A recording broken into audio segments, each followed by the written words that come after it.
Welcome to Arya IAS YouTube channel. स्वागत करते हैं, अभिनंदन करते हैं आपके अपने channel Arya IAS YouTube channel पर। तो मित्रों, आशा करते हैं आप लोग अच्छे होंगे, आपकी पढ़ाई भी अच्छी चल रही होगी।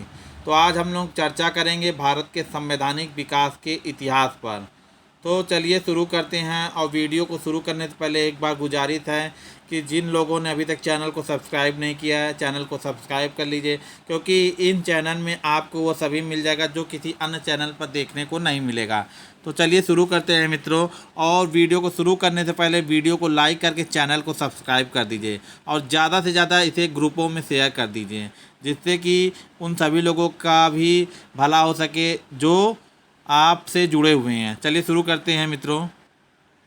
तो मित्रों, पहला क्वेश्चन आ रहा है, भारतीय इतिहास के संदर्भ में द्वैध शासन डायरकी सिद्धांत किसे निर्दिष्ट करता है? ए, केंद्रीय विधानमंडल का दोनों सदनों में विभाजन। बी कह रहा है दो सरकारें अर्थात केंद्रीय और राज्य सरकार का शुरू किया जाना। सी कह रहा है दो शासक समुच्चय, एक लंदन में हो दूसरा दिल्ली में हो। डी कह रहा है प्रांतों में प्रत्यायोजित विषयों का दो वर्गों में विभाजन। इस प्रकार मित्रों, जो राइट ऑप्शन दिख रहा है ये प्रांतों में प्रत्यायोजित विषयों का दो वर्गों में विभाजन मांगता है, और ये IAS प्री में पूछा हुआ क्वेश्चन है। चलिए मित्रों, दूसरा क्वेश्चन शुरू करते हैं। निम्नलिखित कथनों पर विचार कीजिए। क्या कह रहा? पहला कथन, 1909 के अधिनियम में पारित होने से पूर्व मार्ले ने दो भारतीय को लंदन की इंडियन काउंसिल में नियुक्त किया। दूसरा कह रहा है कि 1909 के अधिनियम के पारित होने के बाद एक भारतीय को भारत के गवर्नर जनरल की काउंसिल में सदस्य नियुक्त किया गया। उपरोक्त कथनों में से कौन सा सही है? ए, केवल एक। बी, केवल दो। सी, ए या दो दोनों। और डी, ना तो ए ना तो दो। तो मित्रों, राइट ऑप्शन आपका क्या हो जाएगा? पहला और दूसरा, यानी ये भी सही है और ये भी सही है। नेक्स्ट देखिएगा, मॉन्टेस्क्यू ने 20 अगस्त 1917 के घोषणा पत्र में क्या अंतर्विष्ट था? प्रशासन की प्रत्येक शाखा में भारतीय की बढ़ती भागीदारी। दो कह रहा है स्वशासी संस्थाओं का क्रमिक विकास। तीसरा कह रहा है ब्रिटिश साम्राज्य से स्वतंत्र उत्तरदायी सरकार का गठन। और फोर्थ कह रहा है इस नीति का उत्तरोत्तर चरण में विकास करना। आइए नीचे दिए गए कूट का सही उत्तर चुनिए। तो कह रहा है केवल एक दो तीन। बी कह रहा है केवल दो और चार। सी कह रहा है केवल एक दो चार। और डी कह रहा है एक दो तीन चार। इस प्रकार अगर राइट आंसर होगा तो एक दो और चार। तो पहला हो जाएगा प्रशासन की प्रत्येक शाखा में भारतीय की बढ़ती भागीदारी। दूसरा भी सही हो जाएगा और चौथा सही हो जाएगा। चलिए नेक्स्ट देखते हैं मित्रों। 20 अगस्त 1917 के सुधारों की घोषणा को जाना जाता है मॉन्टेस्क्यू घोषणा के नाम से, मार्ले घोषणा के नाम से, मिंटो घोषणा के नाम से, चेम्सफोर्ड घोषणा के नाम से। तो मित्रों, इस प्रकार सही हो जाएगा मॉन्टेस्क्यू घोषणा के नाम से। नेक्स्ट देखिएगा, निम्नलिखित कथनों पर विचार कीजिए और 1773 के रेगुलेटिंग एक्ट में उपबंध था। एक, कि कंपनी के कोर्ट ऑफ डायरेक्टर जो अभी तक प्रतिवर्ष चुने जाते तब 3 वर्ष के लिए चुने जाएंगे। दूसरा, कि कंपनी के डायरेक्टरों की संख्या 24 निर्धारित की जाएगी, जिसमें से एक चौथाई प्रति 3 वर्ष बाद सेवानिवृत्त हो जाएंगे। तीसरा, कि न्यायपालिका सीधे सम्राट से निर्गमित होगी। उपयुक्त कथनों में से कौन से कथन सही हैं? केवल एक दो। दूसरा कह रहा है केवल दो। तीसरा कह रहा है केवल एक तीन। और चौथा कह रहा है डी, केवल तीन। तो मित्रों, इस प्रकार इस क्वेश्चन का जो राइट ऑप्शन दिख जा रहा है केवल तीन ही हो जाएगा, यानी कि न्यायपालिका सीधे सम्राट से निर्गमित होगी। ये सही है आपका। नेक्स्ट देखिएगा, रेगुलेटिंग एक्ट कब पारित हुआ? बहुत ही अच्छा क्वेश्चन है, बहुत ही आसान क्वेश्चन है। तो आप लोग बिना समझे इसको ना मारिएगा, क्योंकि आपको यहाँ पे देखना है कि 1773 भी दिया है, 1774 भी दिया है, कन्फ्यूजन ना हो इसलिए इस क्वेश्चन का आंसर मैंने 1773 और 74 दोनों रखा है, जिससे आपका कन्फ्यूजन क्लियर हो जाए मित्रों। तो यहाँ पे क्या हो जाएगा? तो 1773 का रेगुलेटिंग एक्ट आया था। कब आया था? जब 1600 का महारानी एलिजाबेथ का राजलेख आया, उसी के आधार पर 1773 का रेगुलेटिंग एक्ट आया। और इसी प्रकार बंगाल का जो है गवर्नर जनरल कौन हो जाता है, कमेंट करके आप लोग ज़रूर बताइएगा। नेक्स्ट देखिएगा, पिट्स पिट्स के इंडिया एक्ट के संदर्भ में निम्नलिखित कथनों पर विचार कीजिए। पहला कथन क्या कह रहा है कि पिट्स के इंडियन एक्ट 1784 ने प्रावधान किया कि भविष्य में केवल प्रसंविधाबद्ध सेवक ही गवर्नर जनरल की काउंसिल के सदस्य नियुक्त होंगे। बी, पिट्स के इंडिया एक्ट 1784 के समस्त आक्रमणशील युद्ध और भारतीय राजाओं के साथ समस्त आश्वासन की संधियों पर प्रतिबंध लगा दिया गया। उपरोक्त कथनों में से कौन सा सही है? तो केवल एक, केवल दो, केवल ए या दो दोनों, या डी ना तो ए ना तो डी। तो इस प्रकार आपका क्या हो जाएगा राइट ऑप्शन? ये भी सही है, ये भी सही है। ए और दो दोनों हो जाएगा। क्या हो जाएगा? ए और दो दोनों हो जाएगा। चलिए मित्रों आगे बढ़ते हैं। बोर्ड ऑफ कंट्रोल की स्थापना किस अधिनियम के अंतर्गत की गई? रेगुलेटिंग एक्ट 1773, बी सेटलमेंट अधिनियम 1781, सी चार्टर अधिनियम 1813 और पिट्स इंडिया अधिनियम 1784। राइट ऑप्शन अगर इस क्वेश्चन का आप देख रहे हैं तो 1784 हो जाएगा। बोर्ड ऑफ कंट्रोल की स्थापना होती है। नेक्स्ट देखिएगा, 9th क्वेश्चन आ रहा है आप लोगों के सामने। 1833 के चार्टर एक्ट के कुछ प्रावधान थे, नीचे दिए गए कूट के आधार पर सही उत्तर का चयन कीजिए।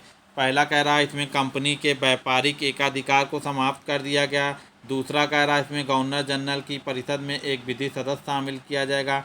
तीसरा, इसमें प्रेसिडेंसियों को कानून बनाने के अधिकार वापस ले लिए गए हैं। और चौथा कह रहा है इसमें फोर्ट विलियम के गवर्नर जनरल का नाम बदलकर भारत का गवर्नर जनरल कर दिया गया। तो डी तो मित्रों बिल्कुल ही नहीं होगा, क्योंकि गवर्नर जनरल का नाम बदल कर ये कब कर दिया गया, ये सब आप कमेंट में कीजिएगा। तो राइट ऑप्शन क्या हो जाएगा? देखिए, केवल ए या केवल बी, ए और 3 सत्य है, केवल सी 1, 3 और 4 सत्य है, और डी उपरोक्त सभी सत्य हैं। तो मित्रों इस क्वेश्चन का आप लोग राइट ऑप्शन देख रहे होंगे, उपरोक्त सभी कथन सत्य हैं। इसमें फोर्ट विलियम के गवर्नर जनरल का नाम बदल कर क्या रख दिया गया था। तो यहाँ पे क्वेश्चन की प्रकृति आप लोग देख लीजिएगा कैसे है। कूट को मिलाने के लिए कहा जा रहा है, तो इसमें फोर्ट विलियम के गवर्नर जनरल का नाम बदलकर भारत का गवर्नर जनरल कर दिया गया। तो इसमें ये क्वेश्चन पे जो है मित्रों क्या हो जाएगा, ये क्वेश्चन का जो आंसर हो जाएगा आप लोग कमेंट करिएगा। तो इस पे हम आप लोगों की राय मान देखेंगे। यूपी पीसीएस का जो सप्लाई का ऑप्शनल हिस्ट्री में आया था, तो इसमें उपरोक्त सभी सत्य है। इस पे आप लोग ज़रूर कमेंट कीजिए। महारानी विक्टोरिया की घोषणा 1858 का उद्देश्य है। पहला है भारतीय राजाओं में ब्रिटिश साम्राज्यों को मिलाने में किसी प्रकार किसी भी विचार का परित्याग। दूसरा, भारतीय प्रशासन को ब्रिटिश काउंट के अंतर्गत रखना। तीसरा, भारत के साथ ईस्ट इंडिया कंपनी के व्यापार का नियमन करना। नीचे दिए गए कूट का सही उत्तर चुनिए। केवल एक और दो, केवल दो, केवल एक और तीन, केवल एक, दो, तीन। तो मित्रों इस प्रकार क्या हो जाएगा? केवल एक और दो। क्या हो जाएगा? केवल एक और दो, केवल एक और दो। नेक्स्ट देखिएगा मित्रों, 11th क्वेश्चन आप लोग देखिए, निम्नलिखित में से किसने द्वारा भारत के लिए सेक्रेटरी ऑफ स्टेट पद सृजित किया? द काउंसिल एक्ट 1861, भारत सरकार अधिनियम, the government of India act 1858, Morley Minto सुधार और मॉन्टेग्यू चेम्सफोर्ड। राइट ऑप्शन क्या हो जाएगा मित्रों? तो इसका जो राइट ऑप्शन हो जाएगा 1858। नेक्स्ट देखिएगा, 1919 ये क्वेश्चन है मित्रों, ये टाइपिंग में थोड़ा गलत हो गया था, तो आप लोग इधर ध्यान ना दीजिएगा। नेक्स्ट देखिएगा, 1919 के भारत शासन अधिनियम की निम्नलिखित में से कौन सी प्रमुख विशेषताएं हैं? प्रांत की कार्यकारिणी सरकार में द्वैध शासन की व्यवस्था करना। मुसलमानों के लिए पृथक सांप्रदायिक निर्वाचन मंडल की व्यवस्था करना। 15वां कह रहा है केंद्र में द्वारा प्रांतों की विधायी शक्तियों के हस्तांतरण। निम्नलिखित कूटों के आधार पर सही उत्तर का चयन कीजिए। केवल एक, केवल दो और तीन है, केवल एक और तीन है, केवल एक, दो, तीन है, तो राइट ऑप्शन इस क्वेश्चन का आप लोग मित्रों बताइए। तो ऑप्शन क्या हो जाएगा, केवल 1 और 3 हो जाएगा, केवल 1 और 3, यानी क्या हो जाएगा, पहला हो जाएगा और तीसरा हो जाएगा। नेक्स्ट देखिएगा, निम्नलिखित निम्न में से भारत सरकार अधिनियम 1919 के बारे में असत्य कथन को चिन्हित कीजिए। भारत सरकार अधिनियम 1919 और 1919 लागू हुआ। यह अधिनियम मार्ले मिंटो सुधार अधिनियम के भी नाम से जाना जाता है। मॉन्टेस्क्यू भारत के राज्य सचिव एवं लॉर्ड चेम्सफोर्ड भारत के वायसराय थे। तीसरा है लास्ट, इस अधिनियम में केंद्रीय व प्रांतीय विषयों को अलग कर दिया गया। राइट ऑप्शन क्या हो जाएगा, यह अधिनियम मार्ले मिंटो सुधार के नाम से जाना जाता है। ये भारत सरकार अधिनियम ये पूर्णतः गलत है, ये भी पूर्णतः गलत है और ये भी पूर्णतः गलत है। तो इस प्रकार क्या हो जाएगा, केवल केवल बी सही हो जाएगा। देखिए मित्रों, ये प्रश्न आप लोग जब डीप नॉलेज करेंगे तभी दे पाएंगे, क्योंकि इसमें आप सभी को पूरे पक्ष याद होने चाहिए, क्योंकि ये सब ऐसे प्रश्न हैं जो आप लोगों को कॉन्सेप्ट क्लियर होगा, देन आप ऑप्शन को देखकर ही टिक कर पाएंगे। तो ये वन लाइनर क्वेश्चन नहीं है मित्रों, मैं बार बार कह रहा हूँ, कॉन्सेप्ट क्लियर होगा तभी आप ये क्वेश्चन कर पाएंगे। बहुत डीप नॉलेज होना चाहिए ये सब के लिए। 1919 के भारत सरकार अधिनियम के द्वारा सांप्रदायिक निर्वाचक मंडल का विस्तार किया गया। बी कह रहा है देशी राजाओं के अधिकार को सीमित कर दिया गया। और सी कह रहा है सभी राज्यों में द्विसदनात्मक विधानसभा की स्थापना की गई। और डी कह रहा है बर्मा को भारत से पृथक कर दिया गया। तो ऑप्शन इसका क्या राइट हो जाएगा, तो सांप्रदायिक निर्वाचक मंडल का विस्तार कर दिया गया था उस दौरान, यानी लोगों के अंदर एकता की भावना को कहीं ना कहीं तोड़ने का प्रयास किया गया। नेक्स्ट देखिएगा कि निम्नलिखित में से किस दल ने 1919 के अधिनियम की उपयोगिता में संदेह व्यक्त किया। ए मुस्लिम लीग, बी जस्टिस पार्टी, सी स्वराज पार्टी और डी है दक्कन पार्टी। राइट ऑप्शन हो जाएगा स्वराज पार्टी, यानी संदेह की दृष्टि से 1919 के दिया, क्योंकि इसमें सांप्रदायिकता की भावना को पृथक निर्वाचन की मंडल की बात कही गई थी, मुसलमानों के लिए अलग से व्यवस्था की गई, यानी भारत की एकता को कहीं ना कहीं आघात पहुंचाने का प्रयास पूरी तरीके से किया गया था। नेक्स्ट देखिएगा, निम्नलिखित कथनों पर विचार कीजिए। कथन पहला देख लीजिए, द्विशासन का अर्थ होता है प्रशासन के विषयों का 2 वर्गों में विभाजन। बी कह रहा प्रांतों में उत्तरदायी शासन का बोध का प्रवर्तन कराने का प्रयत्न किया गया। उपरोक्त के संदर्भ में निम्न से कौन सा कथन ए सही है। कूट ए, दोनों ए और आर सही हैं, आर ए का सही स्पष्टीकरण है। बी कह रहा है दोनों ए और आर सही हैं परंतु आर ए का सही स्पष्टीकरण नहीं है। सी कह रहा ए सही है परंतु आर गलत, और डी कह रहा ए गलत है किंतु आर सही है। तो मित्रों, इस प्रकार आप लोग देख रहे हैं कि क्वेश्चन की प्रकृति कैसी है। इस प्रकार क्या हो जाएगा, तो ऑप्शन क्या हो जाएगा, ऑप्शन देख लेते हैं मित्रों। तो ऑप्शन क्या हो जाएगा, ए हो जाएगा। क्या हो जाएगा, दोनों ए और आर दोनों सही, आर ए का सही स्पष्टीकरण है। तो मित्रों ये हो जाएगा। नेक्स्ट देखिएगा, निम्न कथनों पर विचार कीजिए। भारत सरकार अधिनियम 1919 के प्रवर्तन के साथ शासन का ढांचा और उसकी विशेषताएं एकात्मक और केंद्रीकृत ही रही। कारण कह रहा है सत्ता का एक बड़ा भाग प्रांतों को प्रत्यायोजित किया गया। उपयुक्त के संदर्भ में निम्न से कौन सा कथन का एक सही उत्तर है। कूट कह रहा है दोनों ए और आर दोनों सही है और आर ए का सही स्पष्टीकरण। भी कहता है ए और आर सही है परंतु आर ए का सही स्पष्टीकरण नहीं है। सी कहता है ए सही है परंतु आर गलत है, और डी कह रहा है ए गलत है परंतु आर सही है। मित्रों बताइए आप लोग इस क्वेश्चन का। तो चलिए हम बता दे रहे हैं कि ऑप्शन बी इसका सही आंसर हो जाएगा, यानी ए और आर दोनों सही है, आर ए की सही स्पष्टीकरण नहीं है। ये सब क्वेश्चन पीसीएस में, आईएएस में, आईआरएस में और पीजीटी, टीजीटी सभी में डीप जाता है। अगर कोई विशेषज्ञ पैनल बनाता है तो ऐसे प्रश्नों का आप ज़रूर देखेंगे। पीसीएस में तो 100% 4 से 5 क्वेश्चन ऐसे आते हैं। तो इसके लिए आपको बहुत ज़्यादा कॉन्सेप्ट क्लियर और अभ्यास करना पड़ेगा, जो आपको कहीं और नहीं केवल RAIS यूट्यूब चैनल पर दिखेगा। नेक्स्ट देखिएगा, निम्नलिखित कथनों पर विचार कीजिए।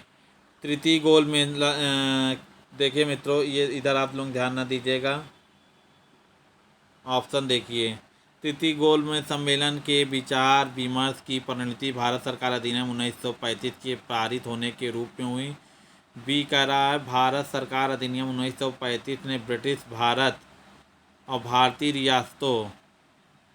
ब्रिटिश भारत के सूबे तथा भारतीय रियासतों को एक संघ पर आधारित ऑल इंडिया फेडरेशन का गठन का उपबंध किया गया। उपरोक्त कथनों में से कौन सा सही है मित्रों, बताइए। तो इसमें क्या हो जाएगा, तो किसमें हो जाएगा, ए और दो दोनों सही है।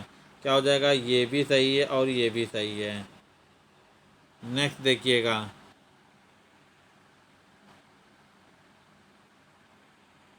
निम्नलिखित कथनों पर विचार कीजिए। क्या कह रहा है कि चार्टर एक्ट 1853 के द्वारा ईस्ट इंडिया कंपनी के भारतीय व्यापार के एकाधिकार को उत्साहित कर दिया गया। B government of India act 1858 के अंतर्गत ब्रिटिश संसद ने ईस्ट इंडिया कंपनी को पूर्णतः समाप्त कर भारत में सीधा शासन करने का उत्तरदायित्व ग्रहण किया। उपरोक्त कथनों में से कौन सा सही है? केवल एक, केवल दो, केवल ए और दो दोनों, ना तो है ना तो दो।